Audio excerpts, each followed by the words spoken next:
8h30 sur Studio Kalita ici à Jérusalem, 7h30 à Paris sur Radio J. C'est l'heure de la revue de la presse et des médias israéliens avec ce matin.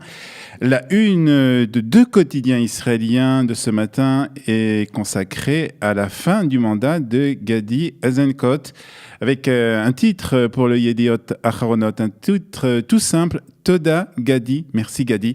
Il nous explique que le président de l'État, le Premier ministre, qui est aussi ministre de la Défense, les anciens chefs de l'armée israélienne, les officiers de l'armée israélienne, tous sont venus remercier hier Gadi Eisenkot pour une cérémonie organisée en son honneur.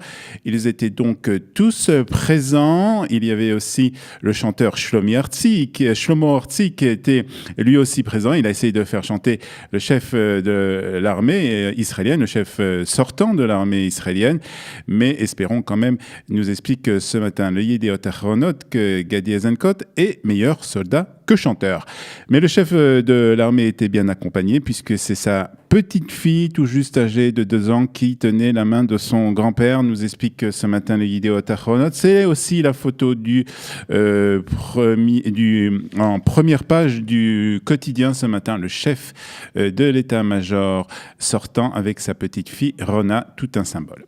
Le Israël Hayom a lui choisi de consacrer sa une non pas à Gadi Eisenkot mais à son successeur, Aviv Kochavi. Yoav Limor, le commentateur militaire du Israël Hayom, évoque en effet les défis auxquels le nouveau chef des armées devra faire face.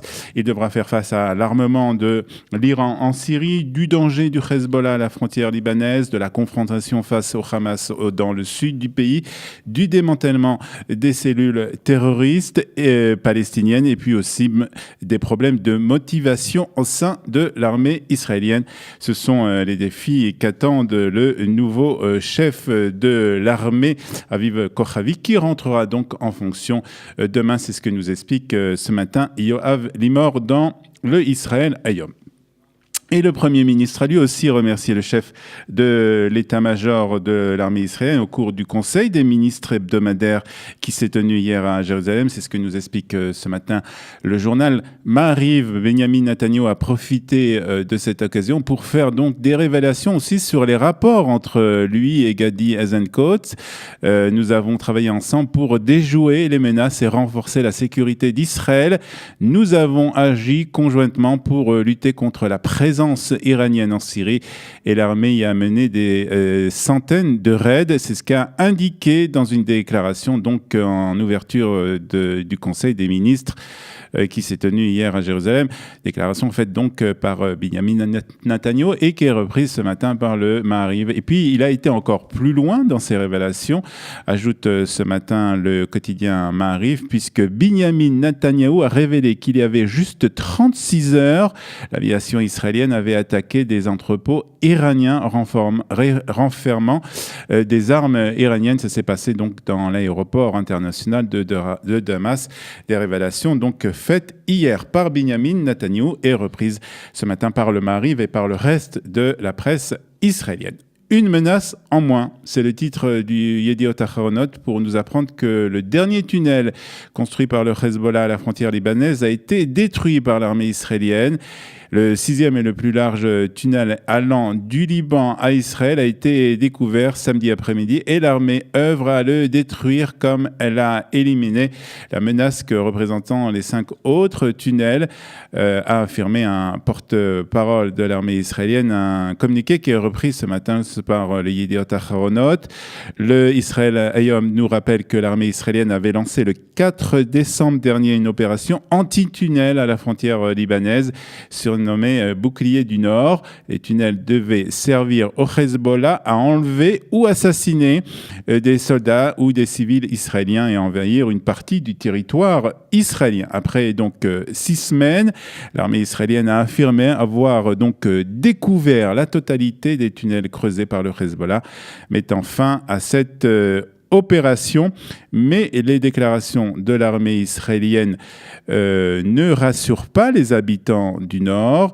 Ils sont en effet persuadés qu'il existe encore des tunnels qui n'ont pas encore été découverts par Tsahal. C'est ce qu'explique en tout cas ce matin le Israël Hayom. Nous avons entendu le bruit de fouilles, mais l'armée israélienne n'a pas pris la peine de vérifier. C'est ce que raconte un habitant à la frontière libanaise au journaliste du Israël Hayom.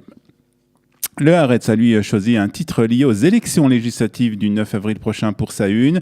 En effet, selon le Haaretz, le président du parti Yesh Atid, Yair Lapid, et son homologue du parti Atnoa, Tzipi Livni, se sont rencontrés à plusieurs reprises la semaine dernière pour discuter d'une fusion de leurs deux formations en vaste bloc de centre-gauche dans la perspective des prochaines élections législatives du 9 avril prochain. Donc, selon le Haaretz, Tzipi Livni se contenterait de la seconde place et aurait accepté aussi de céder à Lapid la place de numéro 1 sur cette liste.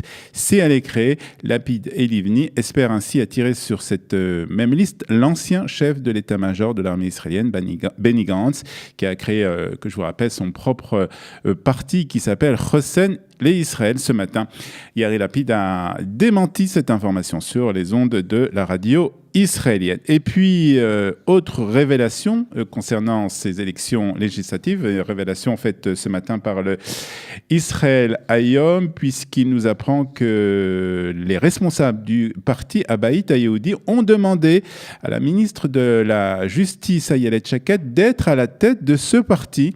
L'Israël Hayom nous rappelle que Naftali Bennett et Ayelet Shaked avaient quitté il y a 2 semaines le parti Abayit HaYehudi pour créer leur propre parti, un nouveau parti, Ayamin Achadash. Et le Maariv fait ce matin état d'un double meurtre qui a eu lieu à Jérusalem. Un couple d'une 60aine d'années a été retrouvé mort dans leur appartement dans le quartier de Armon HaNetziv à Jérusalem. Ce sont les enfants qui n'avaient pas de nouvelles de leurs parents qui ont prévenu la police, raconte ce matin le Maariv.